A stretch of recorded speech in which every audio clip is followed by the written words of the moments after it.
Shaddai, El Shaddai, El Elyon Adonai. Age to age, you're still the same by the power of the name. El Shaddai, El Shaddai, Erkamkan Adonai. We will praise and lift you high, El Shaddai. Through your love and through the wrath, you saved the son of Abraham. Through the power of your hand, you turned the sea into dry land. Through the outcasts on her knees, you are the God who really sees.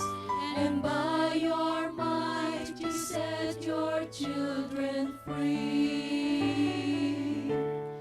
El Shaddai, El Shaddai, El Elyon Adonai.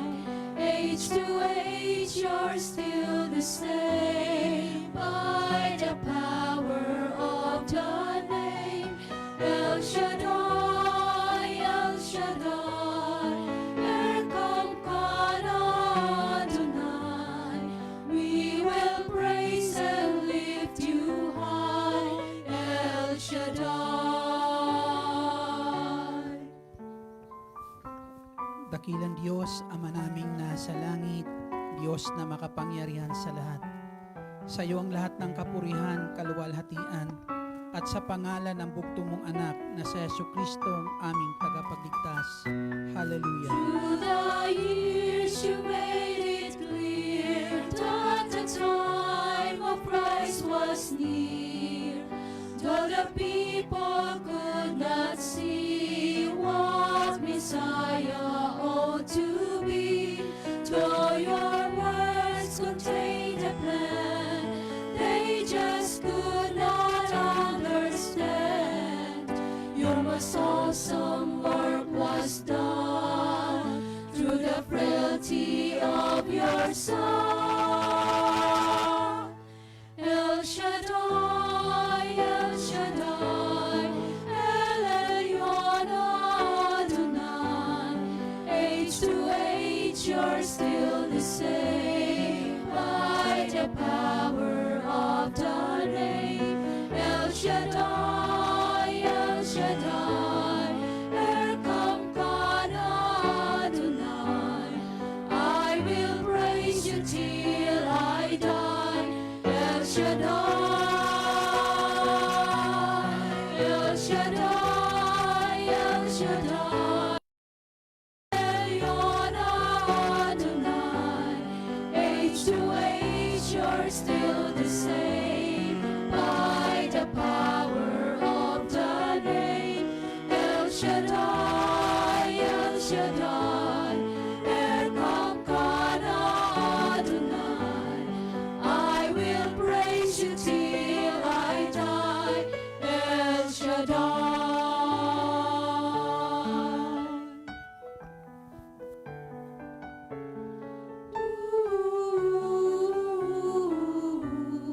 I will praise you till I die,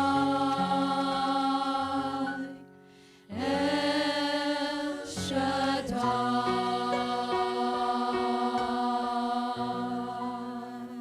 Dakilang Diyos, Ama naming nasa langit, ang Diyos na banal at makapangyarihan sa lahat. Sa ngalan ng bugtong mong anak na si Jesucristo ang aming Panginoon at tanging tagapagligtas, dalangin namin po, Ama naming nasa langit, bilang mga anak mo na nagkakatipon sa dako pong ito, kami po'y inyong katagpuin. At dalangin po namin sa umaga pong ito, pagharian mo kami ng iyong pag-ibig.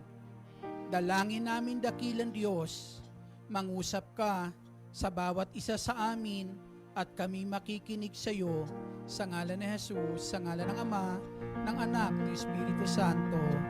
Amen. Purihin ang Panginoon. Ang Panginoon, si Kristo ay narito na, tanging lakas at pag-asa. Alleluia, Alleluia.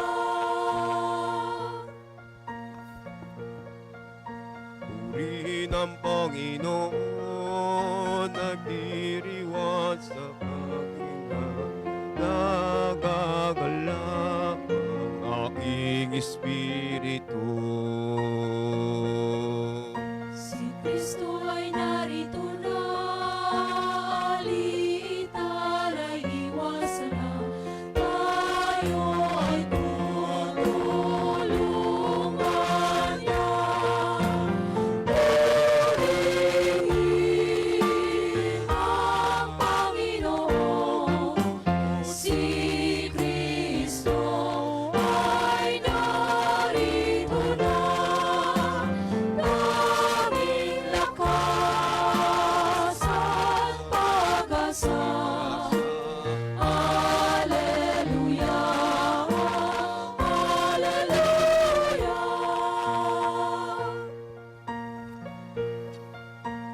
Tanging lakas at pag-asa, naririto sa tuwina, nakahandang tulungan ka. Alleluia, nagila siya ang kasama sa hirap man at ginhawa.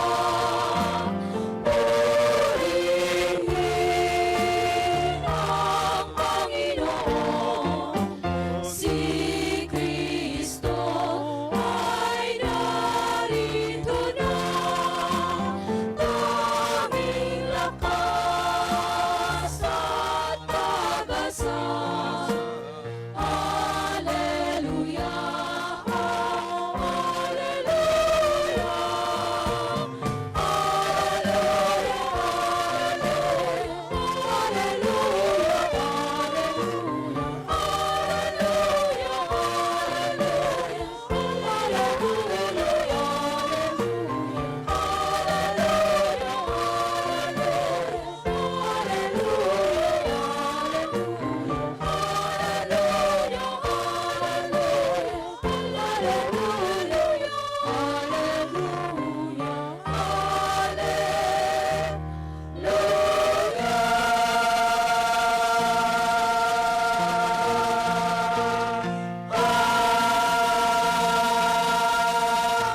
Purihin natin ang Panginoon.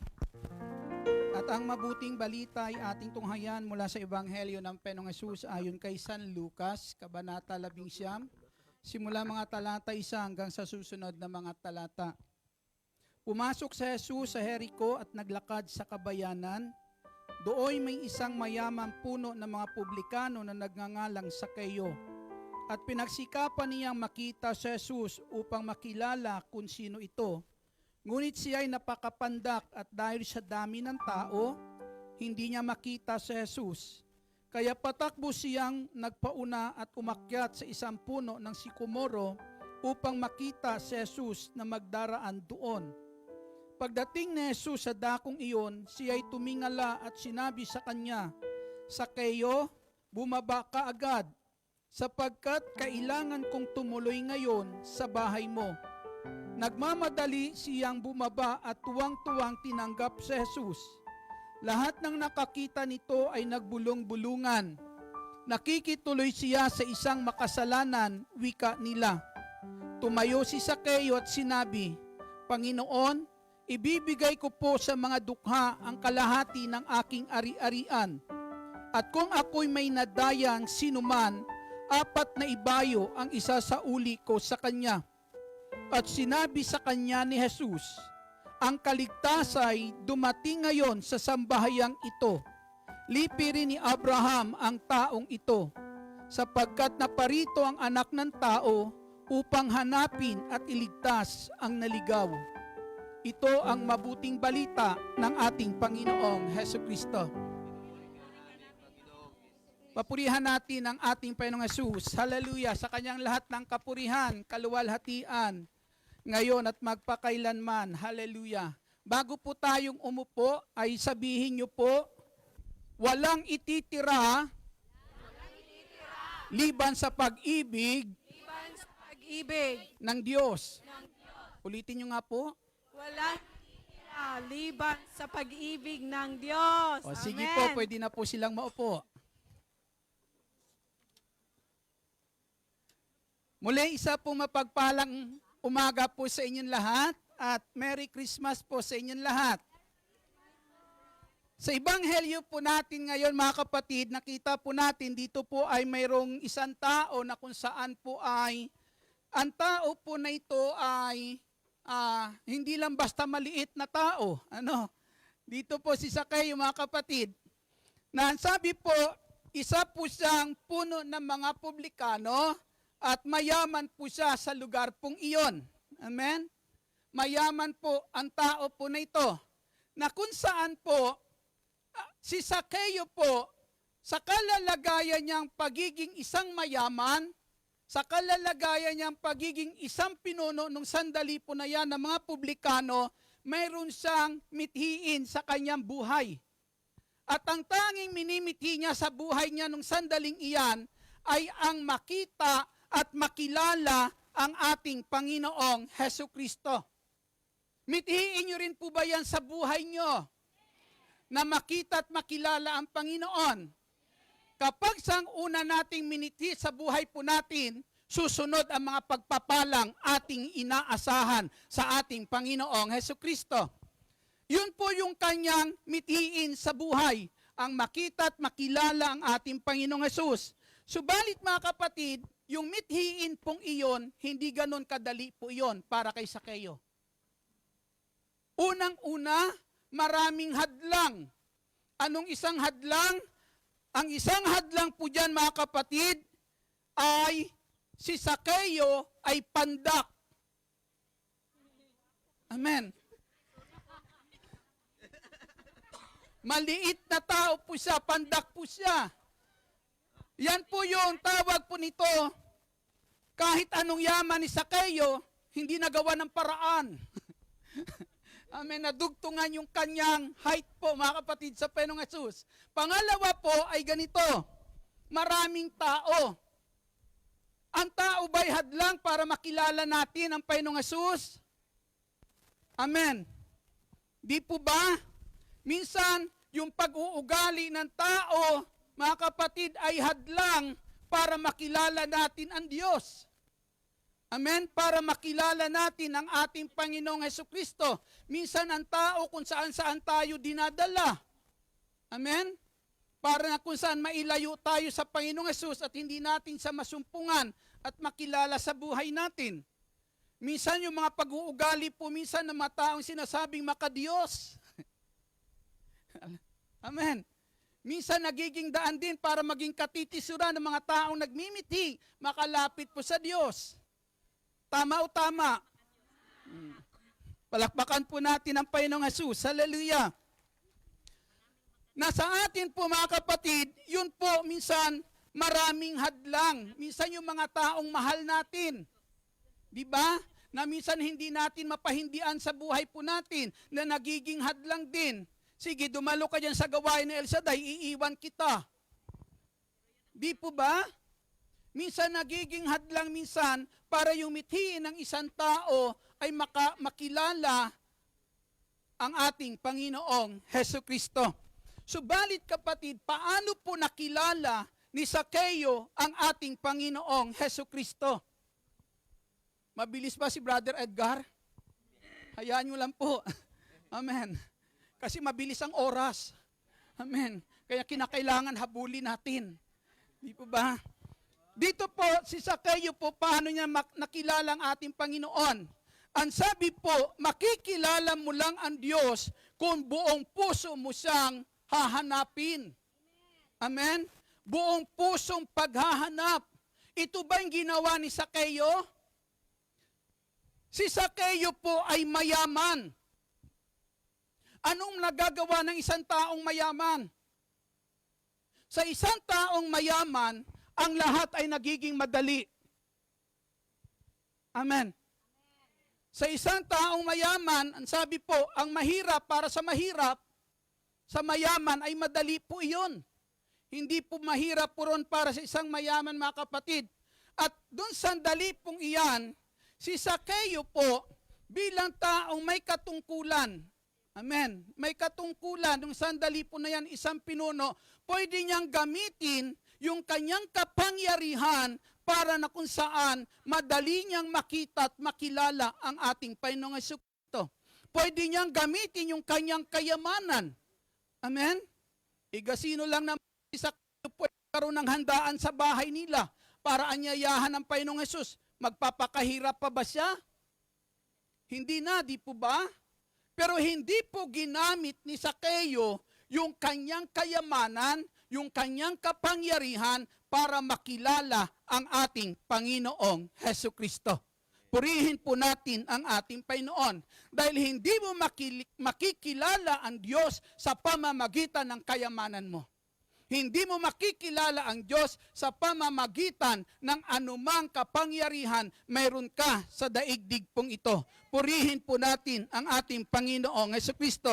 Bagkus anong ginawa ni Sakeo? Kinalimutan ang ukol sa kanyang sarili. Kinalimutan ang ukol sa kanyang sarili, ang tungkol sa kanyang sarili. Kinalimutan niyang mayaman siya. Kinalimutan niya na isa siyang kilalang tao. Kinalimutan po iyon ni Sakeo. At anong ginawa ni Sakeo nung sandali pong iyan? Umakyat sa isang puno. Amen? Umakyat po siya sa isang puno. Wala siyang pakialam kung anong sasabihin ng mga tao sa paligid niya. Amen? Kung titingnan mo, pinuno ng BIR ito eh. Ano? Kung ikaw ay isang BIR commissioner, aakyat ka kaya doon sa punong iyon? Hindi kaya kahiya-hiyang gagawin iyon? Pero kay Sakeo nung sandali na yan, kung maging kahiya-hiya man iyon sa tingin ng tao yung kanyang gagawin, kay Sakeo kinalimutan niya ang kanyang sarili, alang-alang sa hangarin niya at mithiin, makita at makilala ang ating Panginoong Hesukristo.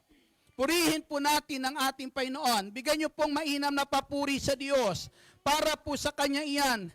Hindi po siya nakatingin kung anong sasabihin, kung anong magiging pagtingin sa kanya ng tao nung sandali pong iyon. Bagkus ang si Sakeo nung sandali na yan, ang kanyang puso po ay nakatuon sa ating Panginoong Hesukristo. Sa hangarin niya at mithiin, makilala ang ating Panginoong Hesukristo. Purihin po natin ang ating Panginoon. Malakas na papuri po sa Diyos. Hallelujah. Pangalawa na. Ano? Pangalawa po, makikilala mo lang ang Diyos, ang ating Panginoong Hesukristo, kung tayo po ay matututo magpakumbaba. Amen. Magtaglayin natin ang isang puso na kung saan marunong magpakumbaba. Purihin natin ang ating Panginoong Hesukristo. Nabubulol na si Brother Edgar. Kayo nga dito. Palakpakan po natin ang ating Panginoong Jesus. Glory to God. Ayan. Si Sakeo nung sandali pong iyan ay saan siya naroroon? Sa ibabaw ng puno. Amen? Ando doon po siya sa ibabaw ng puno. Ano yung nagtataas kay Sakeo nung sandali na yan? Puno? Ano? Nasa ibabaw po siya ng puno. Pero si Sakeo po, mga kapatid, ang sabi nga po, pandak siya na tao, pero hindi ganon kaliit ang kanyang pagtingin sa kanyang sarili. Amen? Hindi ganon kaliit, mga kapatid. Si Sakeo nung sandali na yan, meron siyang katungkulan. Si Sakeo may kapangyarihan. Si Sakeo ay mayaman. Amen? Kung mayroon man nagtataas sa buhay ni Sakeo, hindi yung puno na kanyang inakyat, kundi yung mga bagay na mayroon siya sa kanyang buhay. Amen. Palakpakan po natin ang ating Panginoong Hesukristo. Ang sabi po ng Panginoong Hesus kay Sakeo, nung ang Panginoong Hesus ay mapatapat doon sa puno na kinalalagyan ni Sakeo, tinanong ba siya ng ating Panginoong Hesus o tinanong siya ng Panginoong Hesus yung mga tao sa paligid at sinabi, sino yung unanong iyan? Hindi tinanong ng Panginoong Hesus. Bagkus, anong ginawa niya? Tinawag niya, Sakeo, bumaba ka riyan. Kilala ng Panginoon. Kilala niya si Sakeo, mga kapatid, nung sandali po na yan. Hindi siya nagtanong kung sino po iyon. Bagkus tinawag niya sa kanyang pangalan. Ano ang sabi po mga kapatid sa Ebanghelyo ni San Juan? Kapag nailabas na ang mga tupa sa kulungan, nauuna ang pastol at tinatawag ng pastol ang kanyang mga tupa sa kani-kanilang pangalan. Purihin po natin ang ating Panginoong Hesus. Narinig nyo na bang tinawag ang pangalan nyo?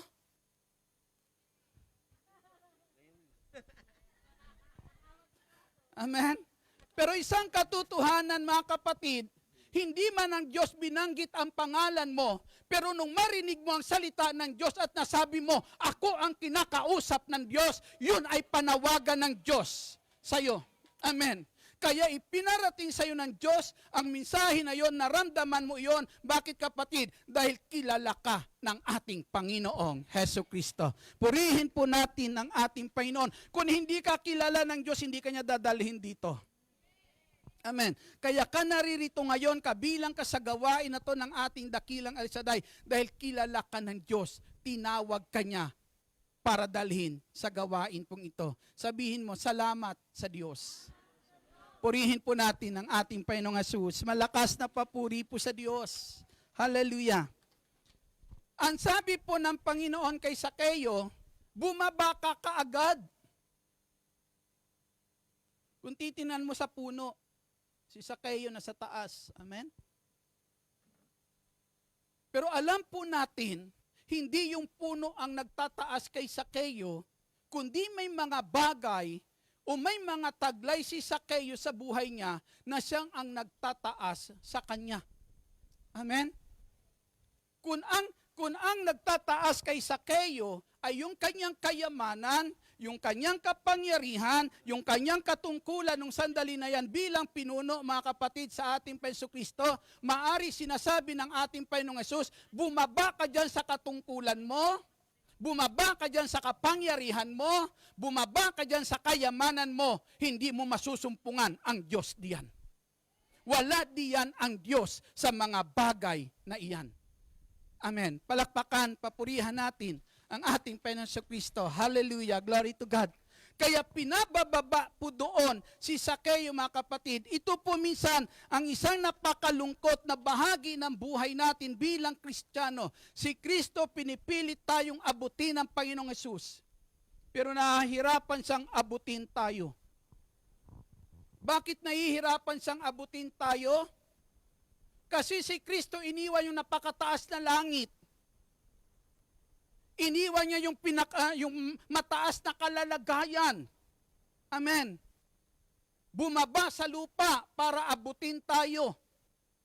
Pero bakit hindi tayo maabot ng Panginoon? Kasi si Kristo bumaba, tayo naman nagpapakataas. Kaya hindi magpang-abot. Amen.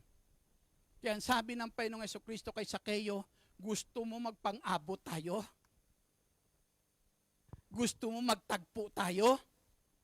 Ang sabi niya, kung paano ako bumaba, buhat sa mataas na kalalagayan, bumaba ka dyan sa mga kalalagayan na nagtataas sa iyo. Purihin po natin ang ating Panginoon. Malakas na papuri po sa Diyos. Glory to God, glory to Christ Jesus. Hallelujah. Ang tunay na nagpapakababa, mga kapatid, ay nasusumpungan ang tunay na kaligayahan kay Kristo. Wala sa mga bagay meron sa mundong ito. Saan si Sakeo nakasumpong ng tunay na kagalakan? Sabi po dyan, si Sakeo ay tuwang-tuwa na bumaba. Amen.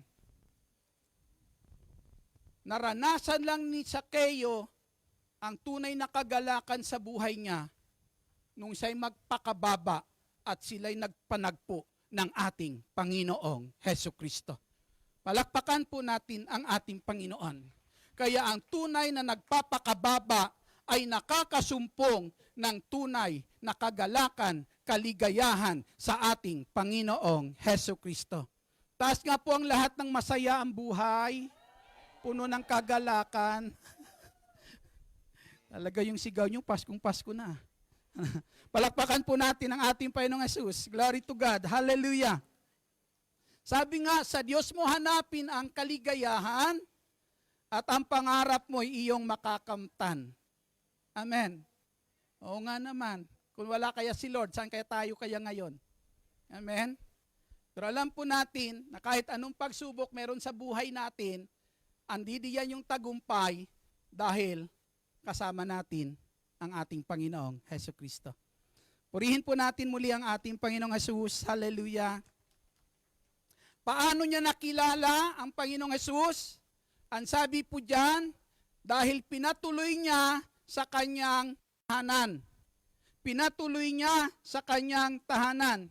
Kung gusto mo makilala ang isang tao, magsama kayo sa isang tirahan. Diyan mo makikilala iyan. Amen. Di po ba? Kaya sabi po, makikilala mo lang ang Diyos, mga kapatid, sa buhay mo kapag nakasama mo siya sa isang tirahan. Amen. Ang Diyos ay wala sa tahanan ng sugalan. Amen. Ang Diyos ay wala po doon sa tahanan ng mga lasingan. Ang Diyos ay wala doon sa tahanan ng mga palalo. Ang Diyos ay wala doon sa tahanan ng mga marites. Amen? Wala po doon ang Diyos. Saan naroroon ang Diyos? Saan mo siya pwede makasama? Saan yung tahanan niya na pwede mo siyang makasama? Ang Diyos, kapatid, makakasama mo sa kanyang tahanan at malalaman mo na ang lugar na yan, yan ang tahanan ng Diyos kapag dyan mo naririnig ang salita ng Diyos. Kapag naririnig mo dyan ang tinig ng Diyos sa pamamagitan ng mabuting balita, yan ang tahanan ng ating Panginoong Heso Kristo. Purihin po natin ang ating Panginoong Jesus. Hallelujah! Sa lugar na yan, dyan mo malalaman kung gaano ka kamahal ng Diyos. Amen. Sa tahanang iyan na kung saan naririnig mo ang tinig ng Diyos, ang salita po ng Diyos, diyan mo malalaman, diyan mo mabapatid kung gaano ka kamahal ng Diyos. Diyan mo malalaman, kapatid, kung anong kabutihan ang magagawa ng Diyos sa buhay mo. Purihin po natin ang ating Panginoong Jesucristo. Malakas na papuri po sa Diyos na buhay. Hallelujah!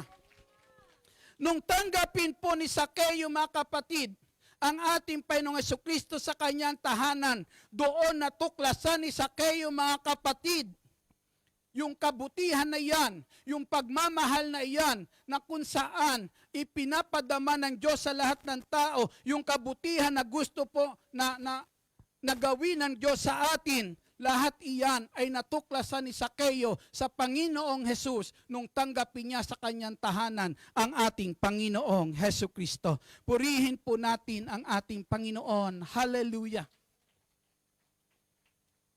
Nagbago ba ang buhay ni Sakeo? Nung makilala niya, nung mithiin niya makilala at makilala ang Panginoong Jesus, nagkaroon ba ng magandang bunga ito sa buhay niya? Kung ito nangyari sa buhay ni Sakeo, nais ng Diyos, mangyari din ito sa buhay natin lahat. Purihin po natin ang ating Panginoong Jesus. Hallelujah! Paano nagbago ang buhay ni Sakeo? Ang sabi ni Sakeo nung sandali na yan, kalahati ng kayamanan ko, ibibigay ko sa mga dukha. Kalahati. Pangalawa, ang sabi ni Sakeo, kung ako may nadaya, sa mga nadaya ko, 4 na ibayo ang ibabalik ko. Amen.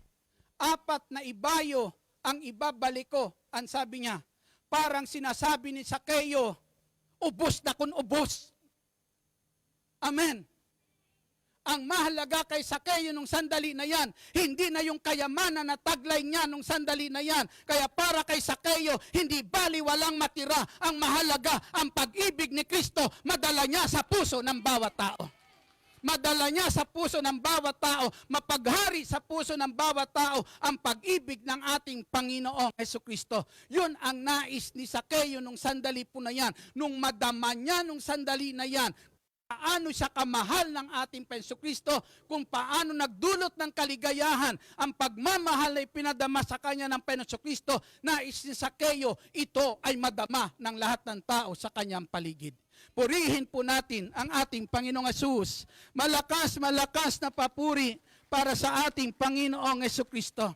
Ang mahalaga kay Sakeo nung sandali na yan, mga kapatid, madala niya ang pag-ibig ng Diyos sa puso ng bawat tao. Dahil alam ni Sakeo, ang pag-ibig po na ito, na kung saan kapag ito ang naghari sa puso ng tao, magagawa ng bawat tao ang mabuting ayon sa kalooban ng Diyos. Purihin po natin ang ating Panginoong Hesukristo. Nung sandali na yan, ano ang kapalit? Nung sandali na yan, sa buhay ni Sakeo, sa mga bagay na gusto niyang bitawan sa buhay niya, ang sabi ng Panginoong Hesus, dumating sa sambahayang ito ang kaligtasan. Yung kaligtasan na hindi kayang ibigay ng kayamanan ni Sakeo sa kanyang mga mahal sa buhay. Ang sabi ng Panginoong Kristo, ito ngayon ang dumating sa sambahayang ito. Purihin po natin ang ating Panginoong Kristo.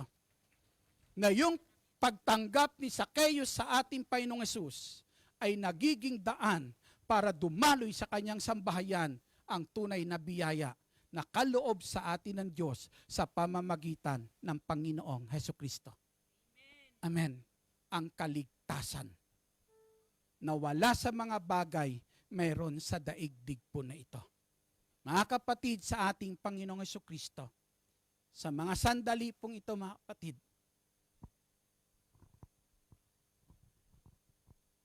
hindi ko alam kung ano ang mithiin mo ngayon sa buhay mo. Amen. Pero nawa kung meron kang mithiin ngayon sa buhay mo, mithiin mo ang nangyari sa buhay ni Sakeo. Amen. Dahil ang buhay nung sandali na yan, sa buhay ni Sakeo, dumating ang tunay na pagpapala. At ito ang nais ng Diyos sa bawat isa po sa atin. Para kay Sakeo, hindi baling mawalan ang lahat. Huwag lang ang pag-ibig ng Diyos na natanim sa puso niya na dapat niyang madala sa puso ng maraming tao. Tumayo po tayong lahat.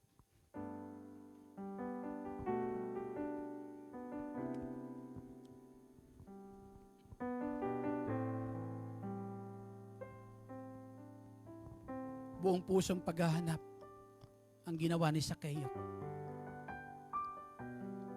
Ano man taglay niya nung sandali na yan, na para sa mundong ito ay kadakilaan, mahalaga para sa mundong ito.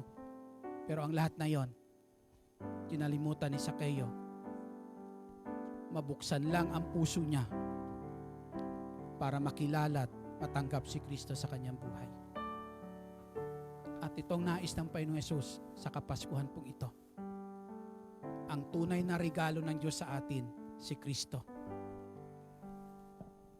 At ang Kristo po na ito, ang siyang tinanggap ni Sakeo sa kanyang tahanan.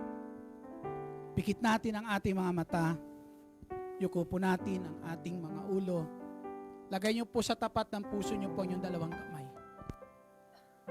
Damhin niyo ngayon ang Panginoong Hesus sa puso pong iyan. Pakinggan niyo po ang awitin pong ito. Dugo ng aking puso sa inyo, Panginoon, ay magalay ng papuri at pagsamba dahil sa iyo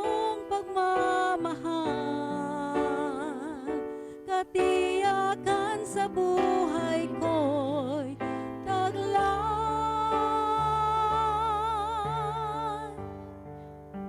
Tugon ng aking puso sa iyo, Panginoon, ay mag-alay ng papuri at pagsamba. Dahil sa iyong pamamahal, katiyakan sa buhay ko'y taglay. Mapalapit sa iyo ang nais ng puso ko. Pumitihin po natin sa Mapalapit sa iyo ang tanging nais kong gawin. Maghari ka ngayon at magpakailanman. Huwag mong hayaan ilayo ka ng mga bagay na rin sa dito sa ating ngayon at Huwag mong hayaan ilayo ka ng mga pagpapala sa magpakailanman. ating Panginoong Jesucristo. Sabihin natin, tugon Dahil siyang tunay na kayamanan. Tugon ang aking puso sa iyo, Panginoon. Sa iyo, Panginoon. Ang mga pagpapalang ipinagkakaloob sa atin ng Diyos, ibinibigay niya dahil alam ng Diyos kailangan niya yan. Ang papuri at pagsamba. Dahil sa iyong pagmamahal, dahil sa iyong pagmamahal, katiyakan sa buhay ko'y taglay. Mapalapit sa iyo ang nais ng puso ko. Mapalapit sa iyo, mapalapit sa iyo ang tanging nais kong gawin. Maghari ka, maghari ka ngayon at magpakailanman. Maghari ka ngayon at magpakailanman. Mapalapit sa iyo ang nais ng puso ko. Mapalapit sa iyo ang tanging nais kong gawin. Maghari ka ngayon at magpakailanman. Maghari ka ngayon at magpakailanman. Maghari ka ngayon at magpakailanman. Maghari ka ngayon at magpakailanman. Minsan pa. Maghari ka ngayon at magpakailanman. Dakilang Diyos, Ama naming nasa langit, ito po ang aming minimiti sa aming buhay. Maghari ka sa buhay namin sa lahat ng panahon. Manahan ka sa puso ng bawat isa sa amin, Panginoong Jesucristo. Inihiling namin, Panginoong Jesus, huwag mo kaming iwan. Huwag mo kaming pababayaan. Kung paano, Panginoong Jesus, ang buhay ni Sakeo na puno ng kagalakan, dalangin po namin, Panginoong Jesus, ang kagalakan na kanyang naranasan, na ikaw ay makasama, manatiling magiging kagalakan ng bawat isa po sa amin, Panginoong Jesus. Ang patuloy kang makasama sa buhay namin, araw-araw. Salamat, Panginoong Jesucristo. Sa pamamagitan, Panginoong Jesus, ng aming pakikipugnayan sa iyo, Panginoong Jesus, po namin, padaluyin mo sa aming mga mahal sa buhay ang mga pagpapala, Panginoong Jesucristo.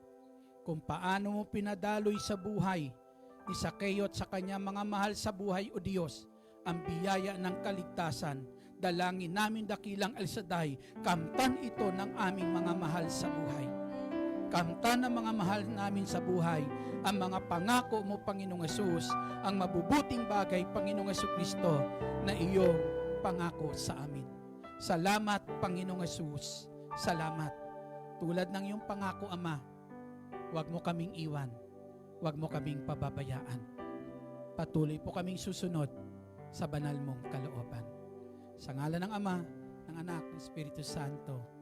Amen. Glory to God. Papurihan natin ang Panginoon, malakas na papuri sa Diyos. Taas natin lahat ng ating prayer request. Dakilang Ama naming nasa langit, Diyos na makapangyarihan sa lahat. Narito ang aming mga kahilingan ngayon. At buong puso kaming nananalig, dakilang El Shaddai, na sa ngalan ng bugtong mong anak na sa Jesucristong ipinagkaloob po sa amin para kami tubusin sa aming kasalanan. Amin po, O Diyos, inaangkin na ang aming kahilingan, O Diyos, sa kanyang pangalan ay pagkakaloob mo sa amin, Ama naming nasa langit. Inaangkin na namin ngayon, Ama, ang katugunan sa lahat ng aming kahilingan sa ngalan ni Jesus. Amen. Hallelujah. Maghahagis ako o ninyo. Okay. Paghagis ko, isa lang ang isisigaw ninyo. Ha? Mahal ni El Shaddai ang kayamanan ko. Okay lang? Sige. 1, 2, 3.